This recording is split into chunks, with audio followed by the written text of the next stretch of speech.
Okay. Hi, everybody. Thank you so much for doing this and for being here and spending our afternoon or morning with us. We're really excited to be doing this panel. And just a little bit about, my name is Shannon DeVito, and I'm an actor and writer and film challenge participant.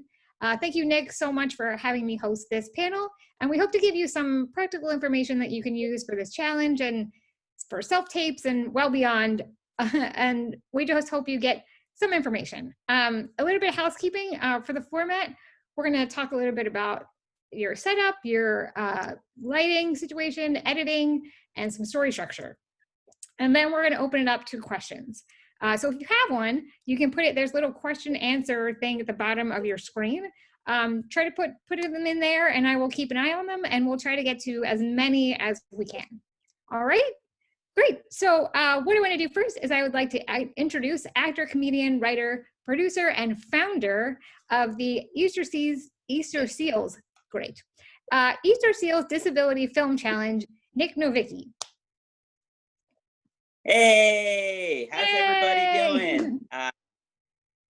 Thank you so much for tuning in, everybody, and to our amazing moderator, Shannon DeVito, who many of you know is also a rock star actress, filmmaker, made great films for the challenge. Something that's fun is all of us, this year's film challenge is the home edition. We're filming documentary shorts from home. And, many of us are using less equipment than we're used to and less support, myself included. I'm not the best technical person in the world. I have a little ring light, which I got very cheaply online, and an iPad, hooked up together. So I'm just so excited to be here. I'm going to talk in a little bit more about the film challenge, but I just thank you all for joining and for all of your support. Well, Nick, why don't you talk about the film challenge a little bit now? Just kind of give, for people, I know that a lot of people doing this already have kind of an idea of what the film challenge is about, but this year it's a little bit different. So why don't you just kind of talk a little bit about that and just share your thoughts on that? Sure. So as you said, this year it is a little different. Normally we're a weekend film competition where you make a 3 to 5 minute film over the course of a weekend, even though we give you a couple extra days to write and, with all those producing elements. Well, this year when COVID-19 hit, we had to postpone and ultimately cancel the film challenge for the safety of all of our participants. And we thought about it, and we waited, and really after a lot of careful review, we decided to relaunch this year, do a special Easterseals Disability Film Challenge Home Edition. So that is doing short documentary films from the safety of your home, following all CDC guidelines. Ultimately, this is meant to be something that you could make from the safety of your home, doing interviews, whether that being on a mobile device, a camera if you have access to, a lamp, a lighting, which John from Black Magic, you'll hear from him later on today talking about tips. But ultimately, this is about continuing to tell our story. This year, we changed things. In the past, you couldn't use any archival photos or videos. This year, you can use archival photos, videos. This is a chance for you to tell your story. And with the 30th anniversary of the Americans with Disabilities Act this month, there's never been a better time. And one last thing about that is that this year, if you're thinking about signing up and you haven't signed up yet, you have until Monday to sign up. Next week is the actual film challenge, 14th to the 19th. You can register at disabilityfilmchallenge.com if you have questions. My email was in the registration. I'm happy to answer those. After, I know many of you will have questions about filming for the whole group of panelists, but I'm always there. And one last plug, this year our prizes have never been better. We have $2,500 grants from Universal Film Entertainment. We have cameras, computers, editing equipment from Adobe Creative Cloud. We also have IMDb memberships, and the winners are also going to be displayed on IMDb's homepage. So there's never a better time to tell our story. The films don't have to be about disability, but you do need one person with a disability in front of and behind the camera. And now back to the amazing Shannon DeVito. So Nick, do you want to put that link to the film challenge in the chat so that people can go have like quick access to it? Absolutely. Thanks. All right, great. So I would love to welcome the rest of our panelists who have vast experience in filming at home and just filming in general. So first, I'd like to introduce John Parento, a 30-year veteran of the film industry. He started his career as a cinematographer after graduating from USC Film School in the late 80s, and now also works as a producer and director and writer and visual effects supervisor. John also works with Blackmagic Design in Los Angeles. Hi, Hi. John. You And made we me also, sound a little old. I'm You so sorry. revealed my I didn't mean age. to. No, you're not old in any way, shape, or form. You're experienced. There's a very big difference. Thank you. You're welcome. And we have Shayna Guerrera. Damn it. Okay, here's the thing. So I practiced this like 18 times and then I messed it up and I spelled it out. You know, it doesn't even matter. Let's introduce Shayna, a recent USC Film School graduate who is passionate about writing and directing stories that embrace diversity and explore intersectionality. Welcome, Shayna. And please say your name correctly as I botched it 100 times. No worries, Shannon. My name is Shayna Graya. I'm really excited to be here, and hopefully I can impart some tips and tricks that I've been using over the past couple of years to make films. Yay! Amazing. And fellow Trojan. Yay. Fellow Trojan, fight off. We only have USC people. Only USC filmmakers, that's all. Yes. Oh, that's it. We're not allowed to have anybody else.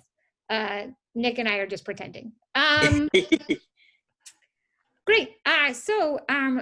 Guys, welcome. Thank you so much for being here.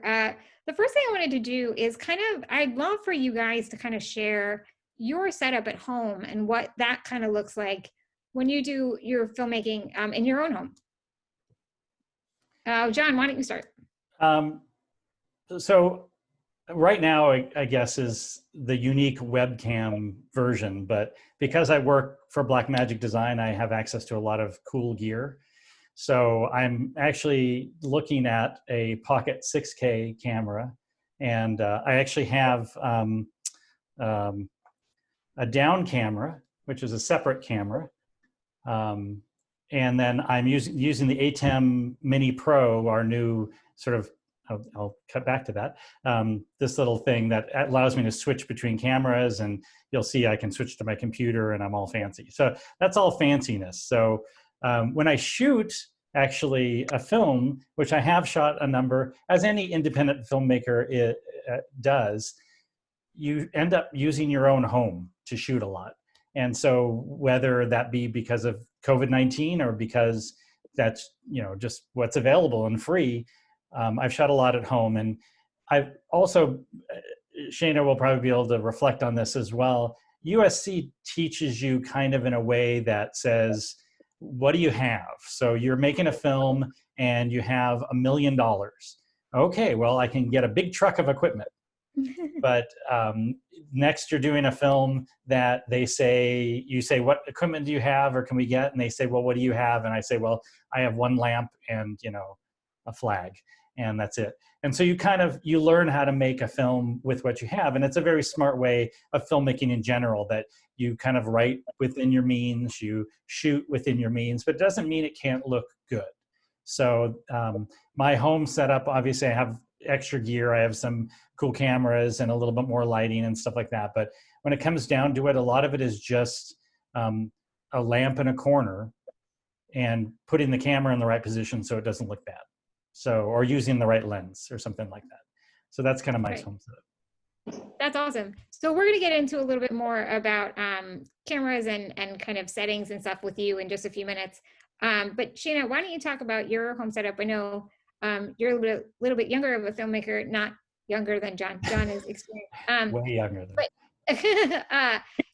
I know that you're as a student, you also had to kind of deal with what you had, and you don't have lots of fun equipment that always get to do it. So what does your setup look like? Yeah, so I think in addition to like writing within your means, which USC really does teach you how to do that, and how to shoot within your means, I also have like the added limitation or perceived limitation of being low strength and not being able to lift some of the heavier camera equipment. And so I don't feel like my work has suffered because of it. I feel like, if anything, it's been more creative.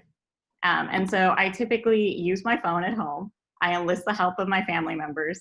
And it is a lot harder in quarantine because you not only have to be the director, but you have to teach everyone around you, if they're not filmmakers, like how to do everything, how to do every role. But it's still very doable. And currently, I have friends who are actors, and they live together, and they are quarantining together, and they own a Black Magic. And so I will be directing virtually for the Easterseals Disability at Home Challenge.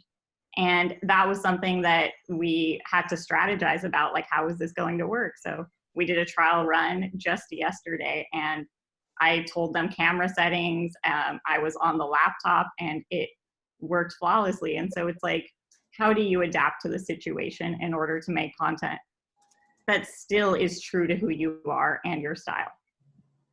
That's such great advice. I love that so much. That sounds so fun. Like, I can just picture you on like the screen just being like, no, you're probably a very nice director. I'm just kidding. Sometimes. Only if the actors are good. Great. Well, thank you so much. So I want to give the screen over to John for a little bit. John's going to kind of go through some settings and lighting and tips that we can all use on our own. Okay, great. So if everybody can, I need to show something on screen. So there we go. Okay, so let me go over here and do this. Of course, I can't see it because it's too small. So there it is. I was hitting the wrong button. Okay. So, and just for fun, I'll do that. But this should be working fine. So somebody holler if you're not seeing both myself and the interpreter.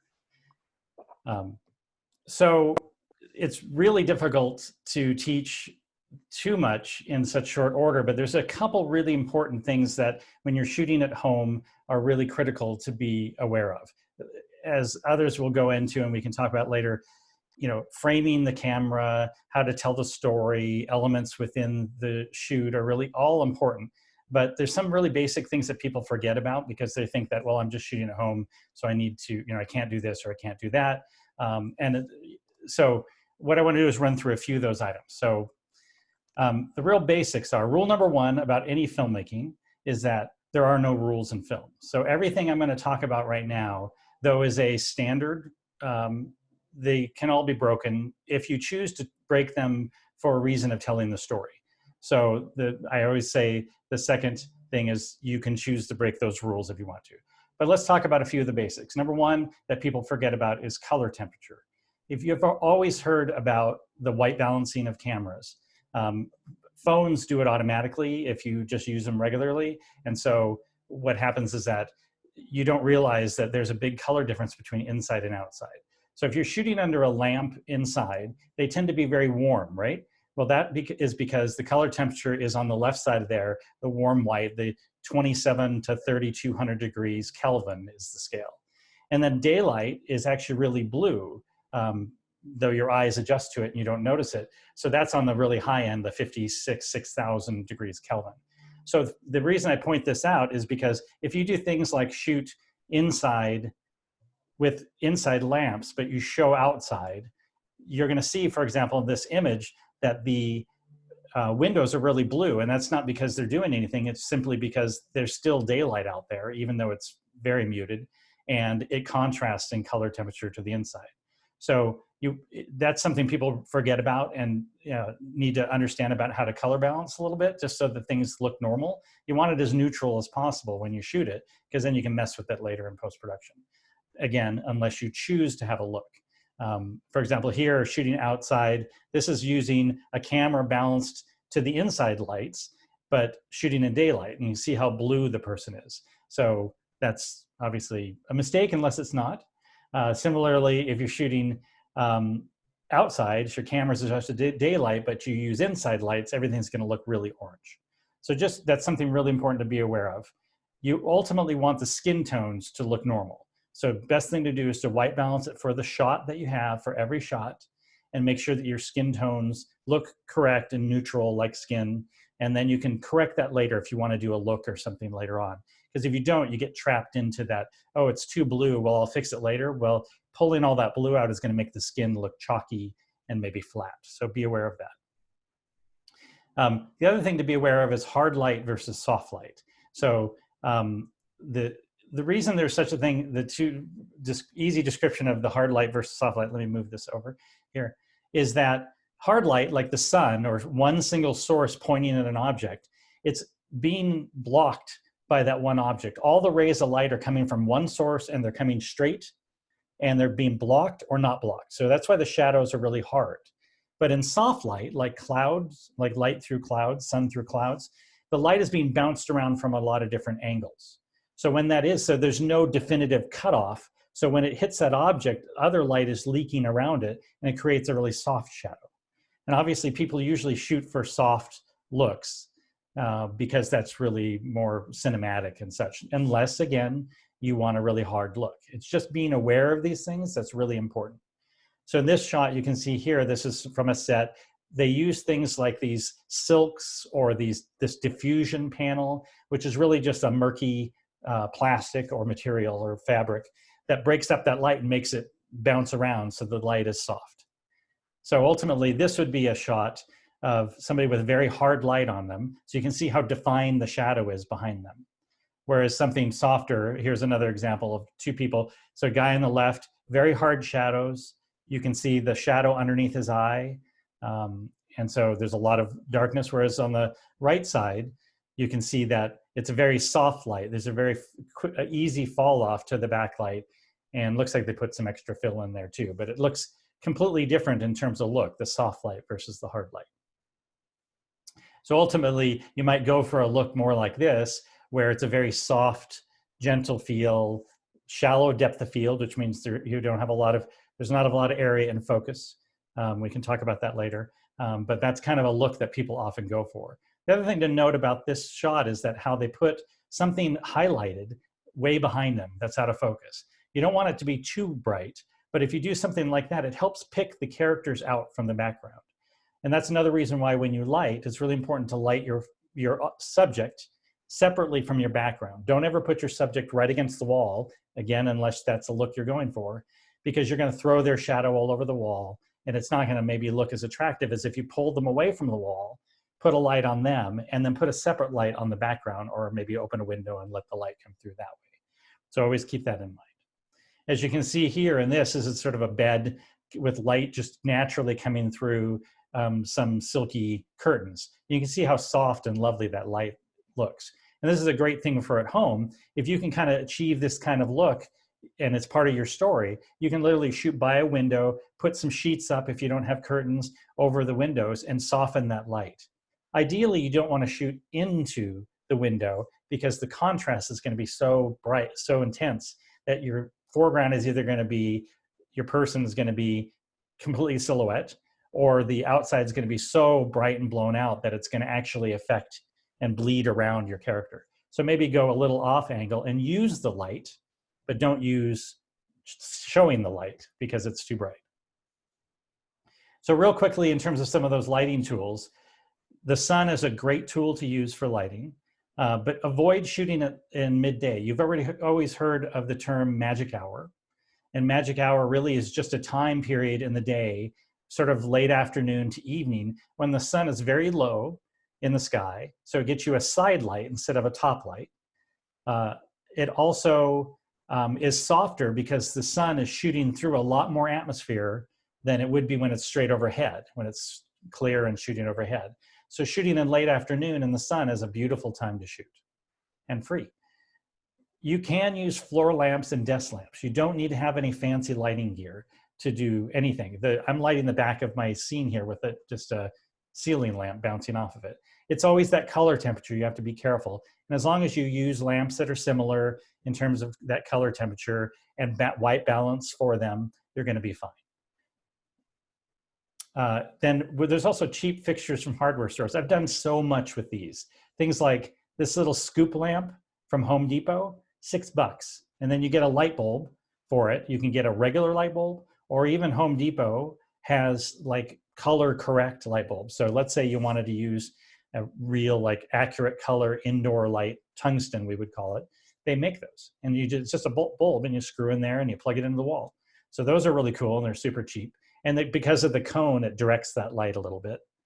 Then there's also even something like this, where there's a big kind of, they're like the big lights you see on light poles, but you can get them as work lights separately.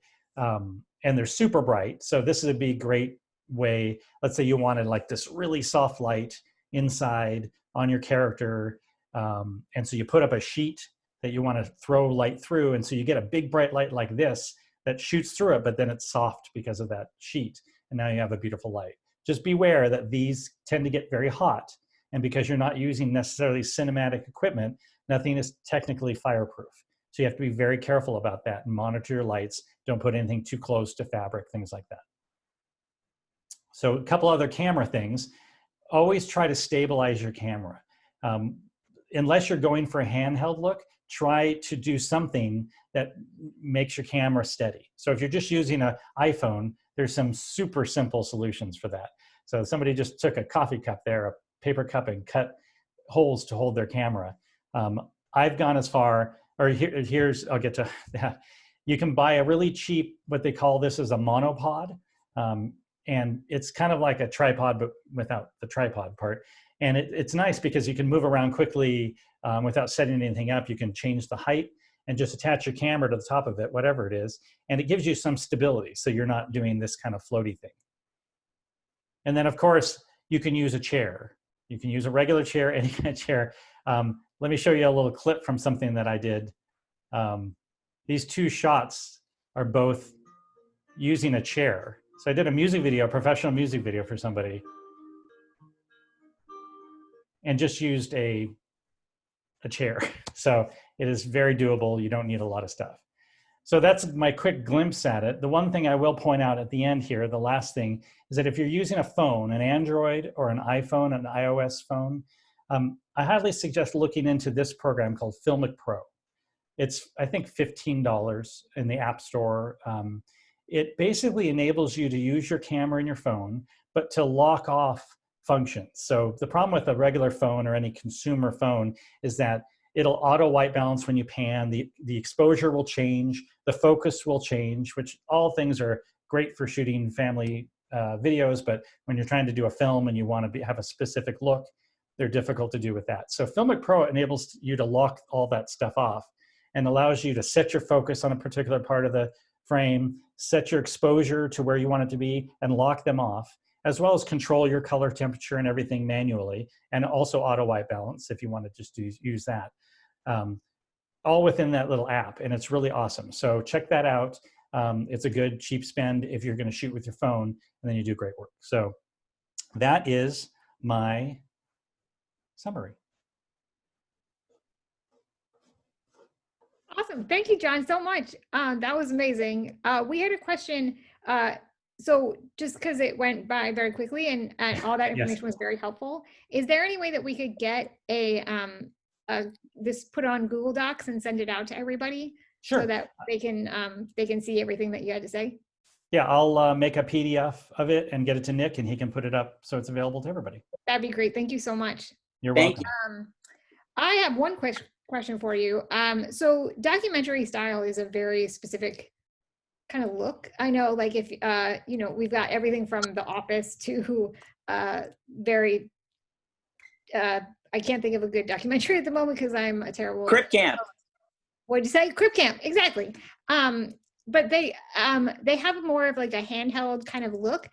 How would you describe the lighting? I know you went through soft and light, or soft and hard. How would you kind of describe that lighting?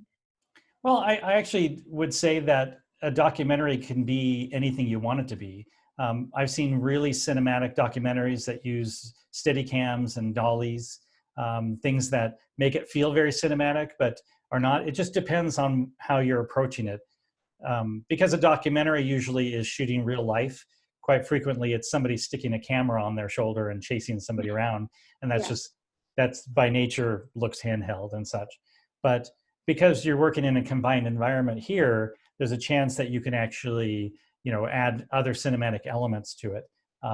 So I suggest to be open-minded, and depending on what your story is and how you're approaching it, you can add a lot of those.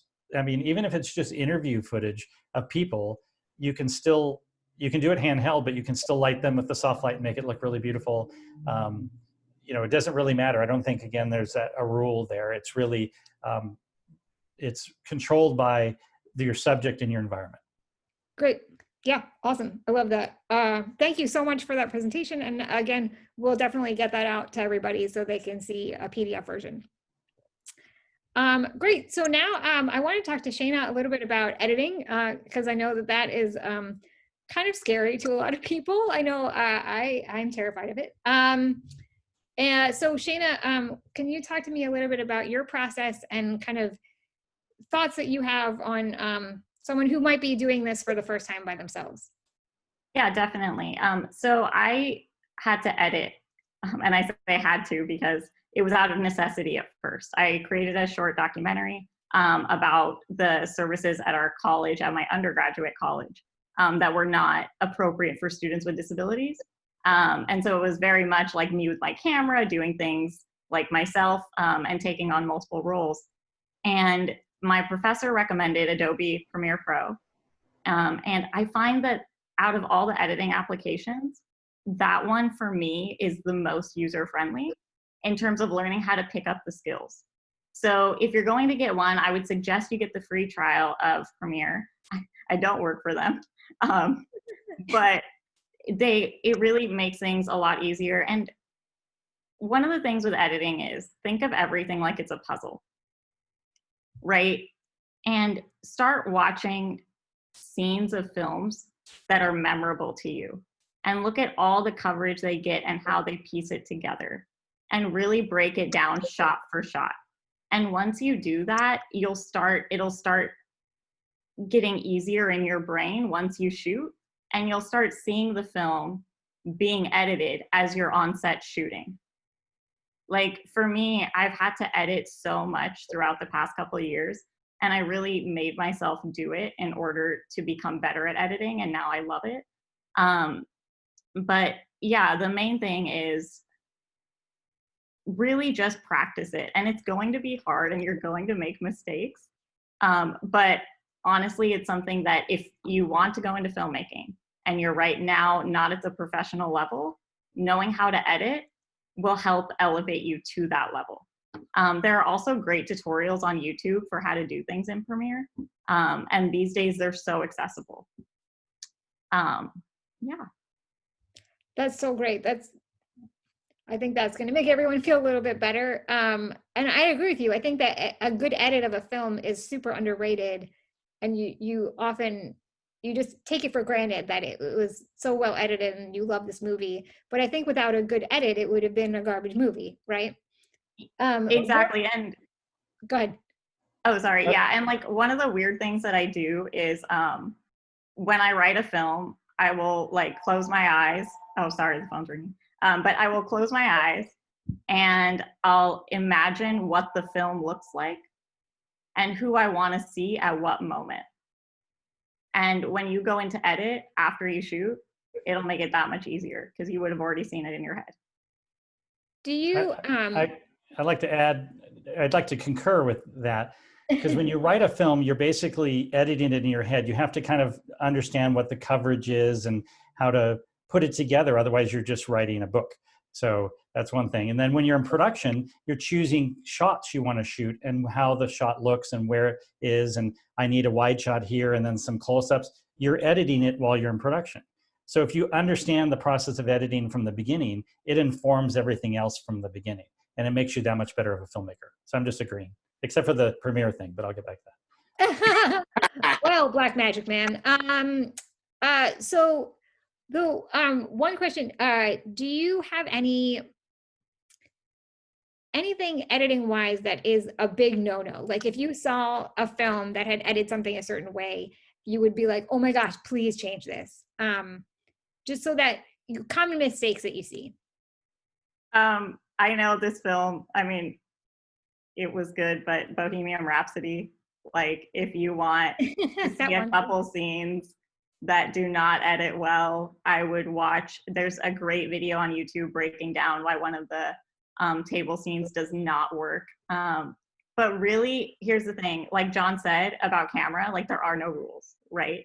There are basics, but there are no rules. And so you really have to know, like, what is the style of your film? Because some people, when I entered film school, some people were like, don't do jump cuts ever.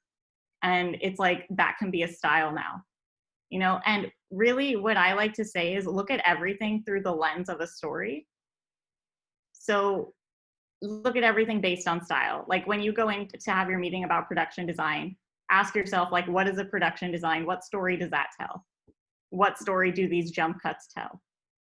And does it service your script? And can you just explain for those who don't know what a jump cut is? Yeah, so it's like, Shannon, if you like backed up, right, all the way to the back of the room, and then suddenly like, and then you move forward, but I cut out. And so instead of seeing you move forward and make that journey, you were suddenly right in front of us. Great. Thank you so much. Yeah, just sometimes basic, we take for granted that we know what these basic words are. So I just want to make sure everyone's on the same page. Well, thank you so much for that. I love that. If you guys have any more questions, please put them in the Q&A and we'll ask Shana at the end. I have one question. Oh, great. I'm gonna jump off, but with this structure of the film challenge this year and documentary shorts, and I think honestly, just filmmaking in general at this time, so much is being done remotely, where people are in a studio or they're on set or they're, you know, what do you use? I mean, I use sometimes WeTransfer. Is like, what's the best way for, you know, this moving footage, I guess, to help an editor? So I just wrapped up my first feature film, editing it. I did not direct it, but I edited it a couple of weeks ago, and the directors are in England. And so I have been using FileMail. I currently have it up right now running in the background. And FileMail is like this small Norwegian data transfer site. It's not free, but it is really reliable. And they give you like a 7-day free trial. And honestly, like if you want to be in the film business, I managed to maintain employment through quarantine because I had the skill of editing. And I think like I'm so blessed and lucky to have had that, but it's a great skill to learn. Yeah, that's such good advice. I definitely agree with that. It's because if I mean, even just a simple YouTube video has editing involved. You know, the amount of editing I spend doing a stupid video of me talking about the Oscars is insane. So, you know, it's a good skill to have. And we can't all be as wonderful as an editor as you, but we can definitely aspire. So that brings us a little bit, I know you talked what we want to talk about editing and what's going to service the story. And I want Nick to talk a little bit about story and kind of structure and really what the film challenge is looking for in terms of story, because I think that a lot of time we put that on the back burner, making it look really good, but how important story is to a film and kind of what you guys hope to see. Sure. Well, I want to preface this first of all that I'm not a judge. So if anyone's mad, they don't get, it's not me. We have an amazing team of judges that I want to give a highlight, you know, look them up, disabilityfilmchallenge.com judges. I thank you all. I'm not going to name you all, but, you know, there's a lot that goes into it. And the bottom line, though, in terms of taste, is that film, no matter how you say it, is subjective. One person's going to love it, one person not so much. So no matter what I always encourage people to do is make whatever you're passionate about, whatever really drives you, a story that you just need to tell. And for the film challenge itself, a lot of times, you know, we have so much inclusion of people in front of and behind the camera with disabilities. But for those of you who aren't disabled that are on this, you know, webinar, you don't have to do your story about disability. It doesn't need to be the main focus.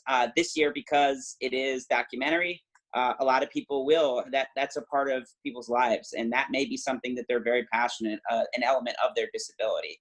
For myself, I'm a little person. My wife's a little person. You know, we've grown up around a lot of little people. So if there was elements of that I had a lot of photos or I had a lot of footage, that may be something that I was passionate about telling. And with my other producers or director, we all say, this is a great idea to think about. And so we build the story around that. But know that you don't have to, and this is beyond the film challenge. When you're creating a project and you're writing for somebody with a disability, you can just include that person with a disability, and you don't need to talk about it. You could just let it be the world. You know, I'm a little person, Shayna and Shannon, wheelchair users. The majority of the time, we never talk about our disability in day-to-day life. It's just there. So those elements are there. And then in terms of story, I always say, like, you know, there's a great inciting incident that could be found in anything. I did a film once that was, I dropped my friend's phone. And I thought, how, you know, I was like, what can we use that as an inciting incident to tell the story around how I, you know, and I decided to make this about a homeless, you know, woman that drops my phone, and then we ended up going on a date together. So that was a whole crazy long way around it. But there could be one little moment that incites your story. And the same thing, you know, so that's film as a whole. But, you know, for documentaries, it's the same, I would say, as narrative, in the sense that you're looking for something that you're truly passionate about, whether that's something that you have a better insight into than anyone else. And that's a story that you really need to tell, or it's something you're so passionate about, whether it's that little moment or that experience you had. And for this year, for the documentary shorts, you will also have to have the rights to any of those archival footage or photos you use. You can't, you know, all of a sudden have Oprah in your documentary, or What? I was gonna call her. yeah. Well, if you can, if you know Oprah and she, you know, she's allowing you to use that footage and you have the rights to it. But so that's a little bit about it. But ultimately, what I always say, though, is that story, this is kind of a long way to go back to this, that you heard John talking about this earlier. He shot certain things on big fancy equipment that he has access to, but also he's used like just a phone or a chair, things like that. No matter what, it could be a very small feature. I've been into film festivals where everyone announced what the budget is of their film, and I'm like, you know, volunteer, and I paid for food, and other people will say $100,000. But ultimately, we were in the same festival because the story worked. And I'll be honest, there's been certain films that I've done that I've been a part of as a director, as a writer, producer, and as an actor that haven't worked. And in the end, it's all about the story. It's all about what you're trying to tell. And you can make it look amazing and beautiful, and you could have $10 million or $2. If the story's not there for your documentary, for your film, then that's ultimately what you need to focus on the most, because this is a storytelling platform. You know, with a camera, you're telling your story. And so having the equipment to make it look and feel as good as it can be is important, but it all lives and dies by the pen, and that could be by the type. But it's about story. Great. Okay. Well, I would love to start kind of diving into some of these questions that we got. First question. I want to make sure. What old footage can be used for the documentary? Can it be any footage? Any footage. So you have old home movie, if you have from like a business that your family owned, you had from your school, whatever, you could use anything. You just have to have that footage. You can't, you know, all of a sudden, you know, you're going to now start using Titanic, you know, or some other great, you know, The Godfather. I'm like, wait a minute, you don't know Vito Corleone. That's not your...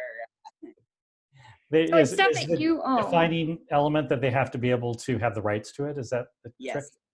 Mm-hmm. Okay. Well, the topic. What did you say?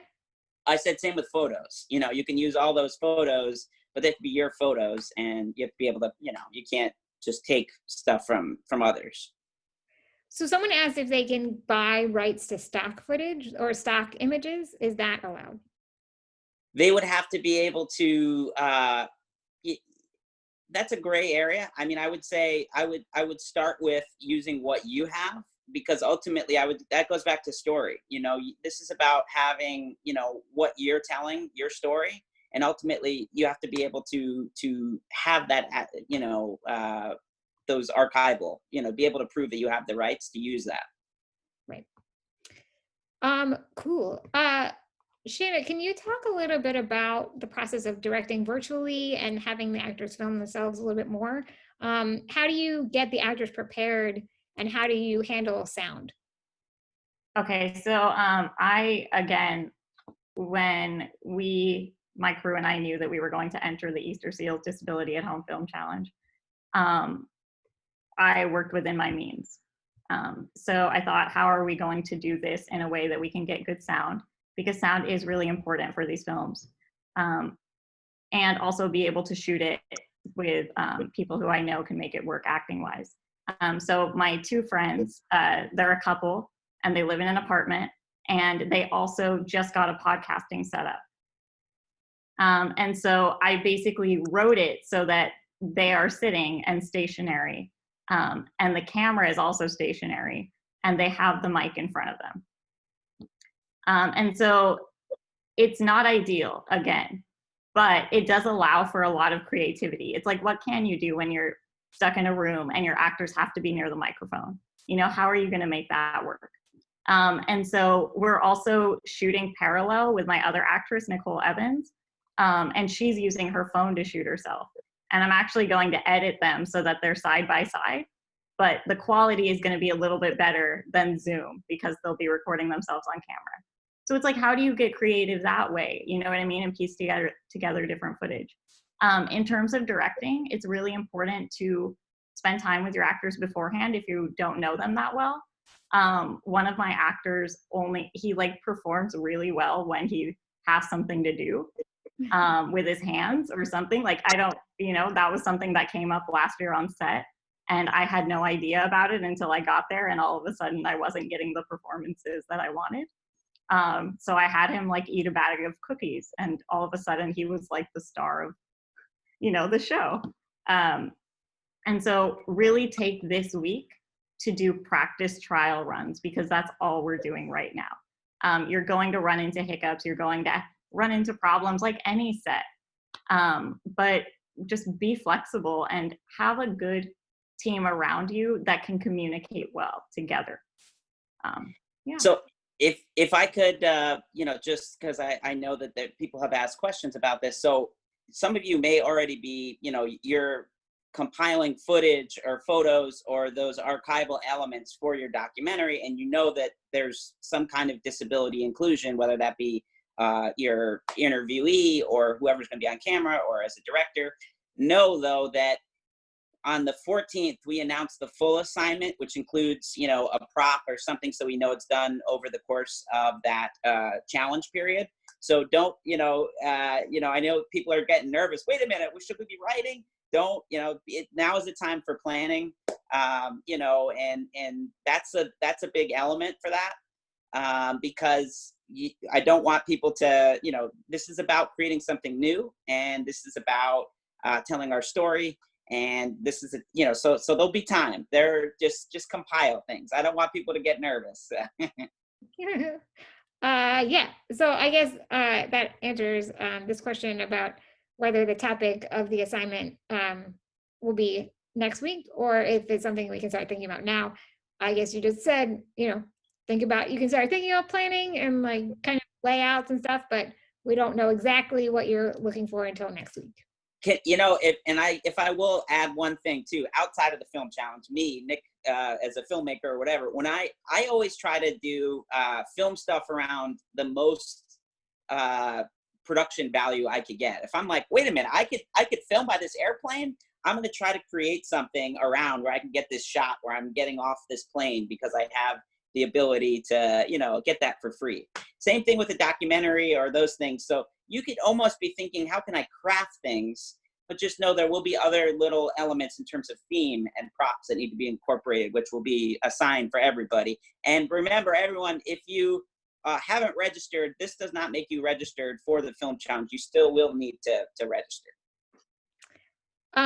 Great. I agree.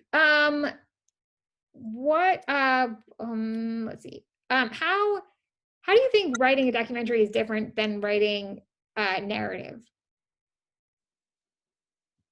Well, one thing I will say is, and Shana, you're a better person to talk on this as somebody who's a filmmaker and an editor, but I really think that in many ways for documentary, the editor is really a director, is really like writing. You're writing it in the editing bay in a lot of ways with documentaries, with unscripted. You really live and die in that in having a quality editor, and whether that editor is also the director or a writer, and shot listing. I've produced documentaries, and you rely so much on the editor, which is why for the first time ever we have a Best Editor award this year to really give that award to someone who's doing so much work. Yeah, so 4 years ago, I was not writing documentaries, if that makes sense. I was just shooting and coming up with the story and editing, like Nick said. However, now it's so incredibly diverse, like the field of documentaries. I directed one in January that we did with stop motion. And it was fairly scripted out, but it was about someone's life. And so it's like you can get as creative as you want. There's a great documentary, Black Sheep. It's a short, it's about 10 minutes long, and it was scripted. And it was about someone's story. And so you can go that route too, if you feel that would be best for this short film challenge. But one of the things that I do love about docs that I continually go back to, and that's why I love coming on crews and editing, is because you have so much power to really shape a different story than what you initially thought going into it. And can I also add one other thing in terms of writing? I think a lot of times when people hear documentary, they think they need to write or find everything to be very sad or emotional. I've seen some documentaries that have made me laugh more as a comedian than anything I've seen scripted, so having, there's such a wide range of what can be within a documentary. And so some of that, could come from the editing, but also in like the planning and writing out what you're going to have for your film. So we have time for a couple more questions. One quick one. People are asking if they can make mockumentaries, if that is allowed, or is it straight documentary? So the assignment is going to be the assignment. What I love about the film challenge is we will have a genre and we will have the assignment, and we see a lot of different interpretations of the films. We've seen family comedies that have been so dramatic and people have been crying. We've seen mysteries that have, so that whole area is, this is up to you to what the assignment is. But knowing that as a whole, documentary shorts, they are, every one of these, we screen as part of film festivals around the country and around the world. And every one of these festivals have a documentary shorts category. It's Sundance, all these, the major festivals. There's an Oscar that you can get from a documentary short. So this is a time where you could, if you have something that's really unique, that you have the footage, that you have all these elements, this is the time to do it. With the 30th anniversary of the Americans with Disabilities Act, with Crip Camp that just won Sundance, and I hope is going to win an Oscar this year. Now is the time to really tell your story. And I'm going to leave that up to you, to whatever interpretation of the assignment you want to, as I said, I'm not a judge, but I'm excited to see the films. And this last question, so if you're alone in quarantine without a great team around you, or even a team that you can work remotely with, what kind of last tips do you guys have for those people working alone? Let's start with John, and then Shana, and then maybe Nick, you can throw some words of wisdom in. I got nothing. These are the smart ones you want to hear from. I'll just make things up. Shayna should go first so I can think of an idea. I found myself in this predicament 3 years ago. I just make something experimental. You know what I mean? Make something that you're passionate about. Tell a story. I think a lot of the time people think that experimental doesn't involve story, but it really does. And get creative, find things around your house. You can make a story about someone who's, and don't do this, but like someone who's, really isolated and can't go outside because somebody's out there or something. I mean, my friends made a horror film and it was just the two of them, right? And they were just in an apartment with their iPhone. And it was actually really good. So yeah, that's my 2 cents. I always say that with short films, narrative or documentary, particularly if you're that short and alone and resources are tight, that you try to pick like an emotion you're trying to get across, something specific that you're building toward, so that it's not just, because sometimes when you're alone, you're like, oh, it's just such an even level story. It doesn't really have a beginning, doesn't really have an end, and you don't know what to do with it. But try to find something like a statement to make, an emotion to express, some point to make, so that by the time you get to the end, you've built to something or have the ability to build to something. Because then you can tell a much more personal story or something about that, something that's around you or a personal experience. Don't even discount the idea of telling a story. If you yourself are doing a documentary, you want to tell a life experience story and find a way to represent that on your own. That's actually really cool because it's giving you something to build toward.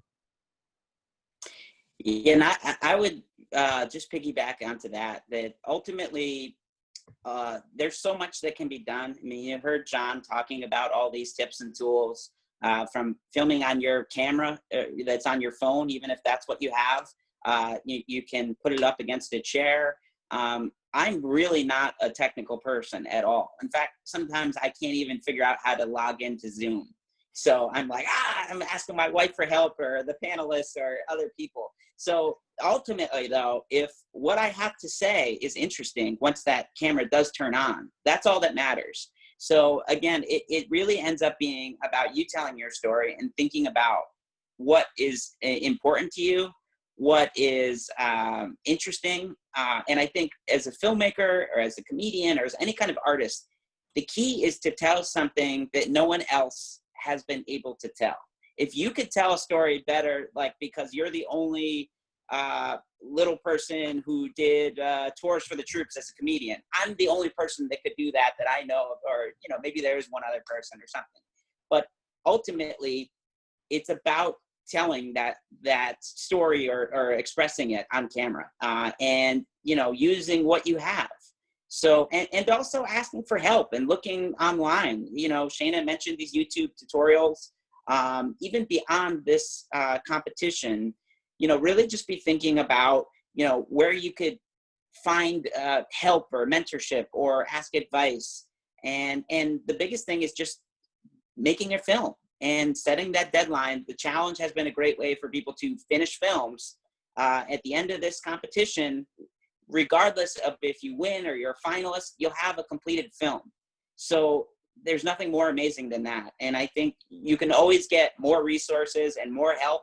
Well, this is the first time that nobody is going to have those crazy sets and crews and all that stuff. This is a home edition. So now is the time to just tell that story and utilize whatever you have. Yeah. Well, I just want to say thank you so much to all of our panelists. I think that what you guys offered today was so helpful, just not for just this challenge, but for life in general. And I'm really, really excited to see what everyone creates. And I'm sorry that we didn't get to everyone's questions, but if you have specific questions about the challenge, I'm sure that Nick would love to answer them. So just shoot him an email. Do you guys have, John or Shayna, do you guys have anything you want to plug? Any movies coming out or anything you want to make people go watch? I just want to say, like, if there's a social issue that you're really passionate about and you can somehow make a documentary through Zoom or something from it, like, most people are at home right now. this is your chance to make some change. I mean, I did that 3 years ago with like a documentary that was handheld, not the best quality at all, but we got reforms made. So if you want to take that route, go for it. Yeah, I would agree that people see this as a limitation, like being stuck at home and quarantine and all that stuff, and can't shoot big shoots. But actually, it forces you to be creative. So let your mind go. Use the resources you have. If it's a Zoom meeting or a Skype meeting or whatever to do interviews, now's the time to do it. The one thing I will note that I have seen with webinars and such is that some people putting on webinars are finding that they have amazing access to people that would never talk to them before, because not because they wouldn't talk to them, but because they said, would you come to an event that I'm doing on Thursday night or whatever? And the people just couldn't fit it in their schedule. But surprise, now if you ask them to do a webinar, you have access to a lot of great people. So you can do some amazing stories, amazing interviews. Don't see it as a limitation, just see it as a tweak to the way to tell the story. Yeah, that's really great. I agree. And last thing, remember to also read the rules. You know, the Film Challenge has an FAQ page. If you go to Disability Film Challenge, you know, again, I can answer those questions. And also, this is going to be up on YouTube too. So there will be a time where you'll be able to look back at that amazing tips and advice from all of these smarter than me panelists and moderators that just gave this great advice. Awesome. Well, thank you guys so much for coming and for sharing your afternoon with us. I do want to put one big plug. Thank you so much for the Black Magic Collective for hosting this. We do have an upcoming panel every month about disability access. Our first one is about gear that you can use as someone with a disability. We have a great filmmaker from Australia that's going to be talking to us, who's a blind filmmaker, and he's amazing. And I believe Shayna is actually also joining us for that one. So tell your friends and have a great time making your film, and we hope to see you all soon. Stay safe, everybody.